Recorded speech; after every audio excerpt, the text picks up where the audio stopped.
नमस्कार फ्रेंड्स, आज का टॉपिक है जो सबके लिए जरूरी है कि स्पाइन पेन में सर्जरी कब करवाएं। ये ही सबसे बड़ा डायलेमा होता है जब पेशेंट हमारे क्लिनिक में आता है, वो मल्टीपल कंसल्टेशन लेता है और उसको ये नहीं समझ आता कि मैं सर्जरी कराऊं या ना कराऊं। और मोस्टली पेशेंट में क्या होता है कि इस डिसीजन में वो क्रिटिकल टाइम खराब कर देते हैं और कमजोरी परमानेंट हो जाती है और सर्जरी के बाद रिकवरी पुअर हो जाती है, क्योंकि मरीज अपने आस पड़ोस में अपने रिश्तेदारों से बात करता है कि उसकी भी स्पाइन सर्जरी हुई थी, मैं बात करूं। और ऐसे लोग जो डिसीजन लेने में बहुत समय लगाते हैं और क्रिटिकल समय निकल जाता है, नर्व इंजरी हो जाती है, तो उनके सर्जिकल आउटकम पुअर हो जाते हैं। अब जब मरीज उनसे पूछता है तो वो पुअर आउटकम की वजह से घबराता है और डिसीजन नहीं ले पाता है। आज हम बताएंगे आपको कि कब आपको स्पाइन सर्जरी करवानी चाहिए और कब तक नहीं करवानी चाहिए। ये डिसीजन आपके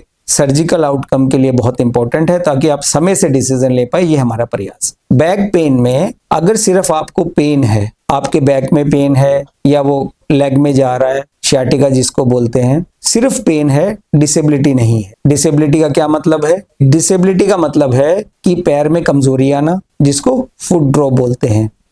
पांव आपका ऊपर नहीं उठता है, जमीन पे रगड़ खाता है जब आप चलते हैं, या आप बैठ के खड़े नहीं हो पाते हैं क्योंकि हिप पे कमजोरी है, या नी पे कमजोरी है, नी के मसल्स पे कमजोरी है, हिप मसल में कमजोरी है, मतलब पांव के लोअर लिम्ब के किसी भी एक ग्रुप के मसल की कमजोरी है, डिपेंडिंग ऑन की कौन सी नर्व इन्वॉल्व हुई है, तो आपको इमीडिएटली सर्जरी का डिसीजन लेना चाहिए, क्योंकि ऐसे में मेडिकल मैनेजमेंट काम नहीं करती। दूसरा होता है कि आपके पैर में सुनपना बढ़ रहा है। पहले पेन थी, अब पैर में सुनपना बढ़ रहा है, और वो पहले एक पैर में था, अब दूसरे पैर में भी प्रोग्रेस कर रहा है, और वो सुनपना आपको बैठने पे भी, खड़े होने पे भी आ ही रहा है, और आप बहुत समय तक नहीं खड़े हो पाते हैं या चल नहीं पाते हैं। आपका वॉकिंग डिस्टेंस बहुत कम हो जाता है, कुछ कदम रह जाता है, और आप चलते हैं और सुनपना आता है और वीकनेस आती है। इसको न्यूरोलॉजिकल क्लॉडिकेशन कहते हैं, और ये इमीडिएट सर्जरी की इंडिकेशन है, क्योंकि अगर आप अब वेट करेंगे तो आपका नुकसान होगा, नर्व डैमेज हो जाएगा और आपके रिजल्ट्स अच्छे नहीं आएंगे। तीसरा होता है कॉर्डा इक्विना सिंड्रोम, जिसमें आपके प्राइवेट पार्ट पे सुनपना आ जाता है, आपका लैट्रिन पेशाब का कंट्रोल चला जाता है, या उधर बहुत महसूस नहीं होता है आपको कब आपका लैट्रिन पेशाब निकल गया। इस कंडीशन में आपको इमरजेंसी सर्जरी की जरूरत पड़ती है। एक होता है स्पाइनल कैनाल स्टेनोसिस, मतलब आपके पांव सुन्न होते हैं खड़े होने पे, और झुकने पे आपका वॉकिंग डिस्टेंस थोड़ा बढ़ जाता है। इसको स्टूपिंग पोस्चर कहते हैं, कि आप आगे झुक के चलते हैं तो ही चल पाते हैं, अगर आप सीधे चलते हैं तो पैरों में सुनपना आता है। इसको स्पाइनल कैनाल स्टेनोसिस कहते हैं। ऐसे में आपको सर्जरी कराने की जरूरत पड़ती है। लास्ट में मैं एक बात कहना चाहूंगा कि 70 to 80% पेशेंट को सिर्फ बैक पेन होता है, उनको ये सारे सिम्टम नहीं होते हैं।